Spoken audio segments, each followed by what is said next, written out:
जादुई फूल बेचने वाला भूत। रामनगर नाम का एक गांव था। उस गांव से दूर एक सुनसान जगह थी जहां पर एक डरावना भूत रहता था। उस भूत ने अपने घर में तरह तरह के रंग बिरंगे फूल उगा रखे थे, जिन्हें वो टोकरे में भरकर आम आदमी के रूप में बेचने के लिए ले जाया करता था। रामनगर के पास ही में एक बस स्टैंड था, जहां एक दिन वो भूत एक आम आदमी के रूप में अपना फूलों से भरा टोकरा लेकर जाता है और बोलता है, अरे वाह, फूल बेचने के लिए ये जगह तो सबसे बढ़िया है। यहाँ तो बहुत से लोगों का आना जाना लगा ही रहता है। तभी वहां एक बस आकर रुकती है और भूत जोर जोर से आवाजें लगाने लगता है। फूल ले लो, फूल, सुंदर सुंदर रंग बिरंगी फूल ले लो, फूल। तभी बस में बैठा एक आदमी फूल वाले को बुलाता है। अरे फूल वाले भैया, ये लाल वाले फूल कैसे दिए हैं? साहब, ये लाल फूल है 10 रुपए में एक। अरे भाई, 10 रुपए में सिर्फ एक? इतने में तो एक पूरी माला आ जाएगी। अरे साहब, चलिए आपको 10 रुपए में 2 फूल दे देता हूँ। घर जाकर अपनी धर्मपत्नी जी को दीजिएगा। ये लाल फूल देखेगी तो वो बहुत बहुत खुश हो जाएंगे। बस में बैठे कुछ और लोग भी उससे फूल खरीद लेते हैं और बस वहां से चली जाती है। भूत हंसते हुए बोलता है, आज तो मजा ही आ गया, मेरे काफी फूल बिक गए। अरे इन सब लोगों को क्या पता कि मेरे इन फूलों की खुशबू जो भी सुंदर औरत लेगी वो मेरे वश में हो जाएगी, और इन फूलों का असर सिर्फ सुंदर औरतों पर ही होगा, और वो सब छोड़ छाड़ कर मेरे पास भागी चली आएंगी। ऐसा बोलकर भूत जोर जोर से हंसने लगता है और अपने घर चला जाता है। फिर बस वाला आदमी अपने घर पहुंचकर अपनी पत्नी को बुलाता है और मुस्कुराते हुए उससे कहता है, ओ मेरी प्यारी शीला, अरे जरा देख तो, आज मैं तुम्हारे लिए क्या लाया हूँ। अजी क्या बात है, आज तो आप बहुत खुश नजर आ रहे हो। मैं अपनी लाल परी के लिए लाल गुलाब लाया हूँ। अजी आप भी ना कैसी बातें करते हैं। ये गुलाब तो सच में बहुत सुंदर है, इसकी खुशबू से तो पूरा कमरा ही महक उठा। ये कहकर शीला फूल अपने बालों में लगा लेती है। फिर रात को वे दोनों अपने कमरे में सो जाते हैं। आधी रात होते ही शीला अपने घर से निकलकर भूत के पास पहुंच जाती है। अरे वाह, मेरे फूलों की खुशबू आखिर तुझे मेरे पास ले ही आई। फिर भूत शीला को एक कमरे में बंद कर देता है। तभी 2 और सुंदर औरतें वहां आती हैं। वे औरतें भी उस भूत के वश में होती है। भूत उन्हें भी ले जाकर शीला के साथ कमरे में बंद कर देता है।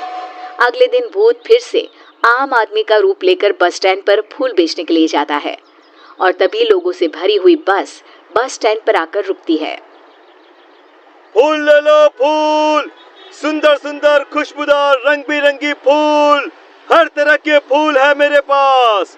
फूलों की माला, फूलों का गजरा, जो भी पसंद आए वो ले लो।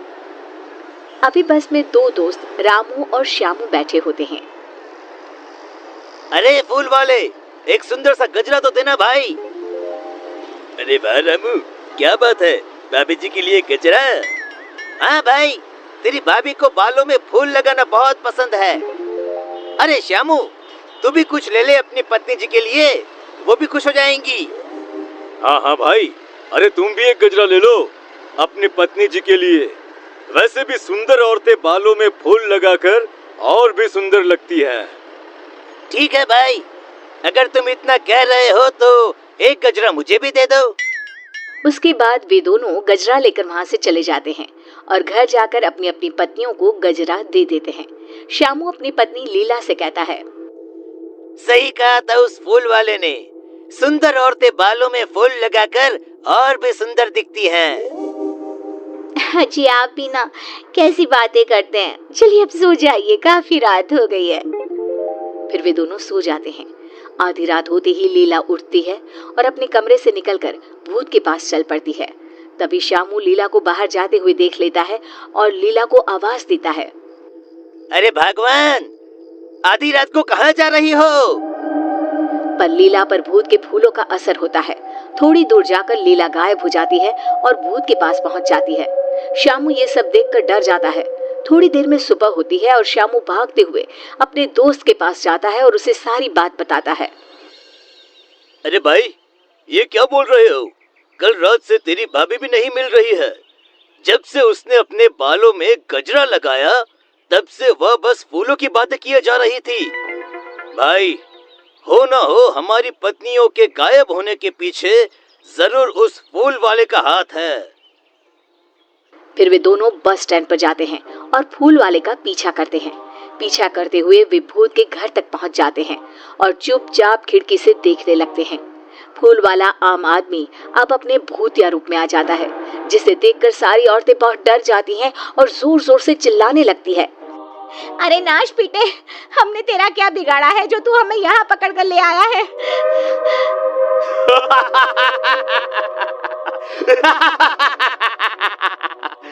तुम सुंदर औरतों के खून से ही तो मेरे इन सुंदर सुंदर फूलों को शक्ति मिलती है।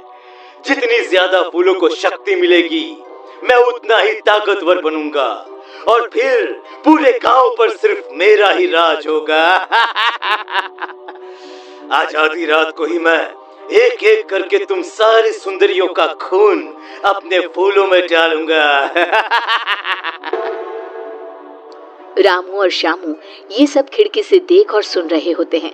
तभी रामू बोलता है। अरे भाई श्यामू, ये फूल बेचने वाला तो भूत निकला।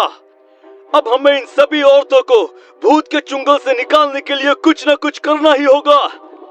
हाँ भाई, हमारी पत्नी भी तो हमारे लिए कितना कुछ करती है। आज हमारी बारी है इनके लिए कुछ करने की। ये कहकर दोनों गांव चले जाते हैं और गांव के सरपंच को सारी बात बताते हैं।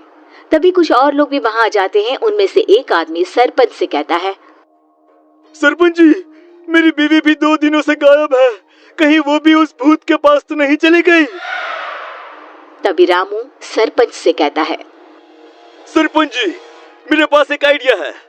क्यों न मैं और श्यामू औरत के रूप में किसी तरह उस भूत के पास चले जाए और मौका मिलते ही उसके बगीचे से फूलों को तोड़ दे। अपनी पत्नियों को बचाने के लिए तुम सब उस शैतान भूत से भी लड़ने को तैयार हो।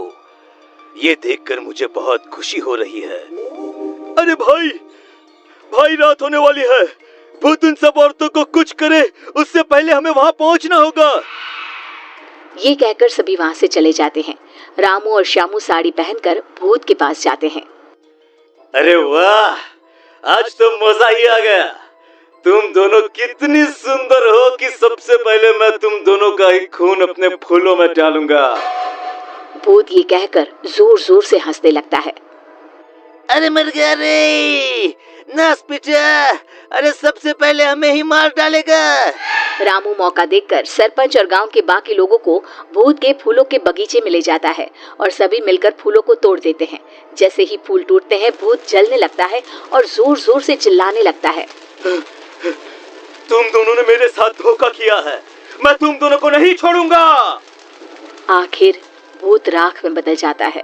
सभी औरतें भूत के चंगुल से निकलकर बहुत खुश होती हैं और सब अपने गांव वापस लौटते हैं।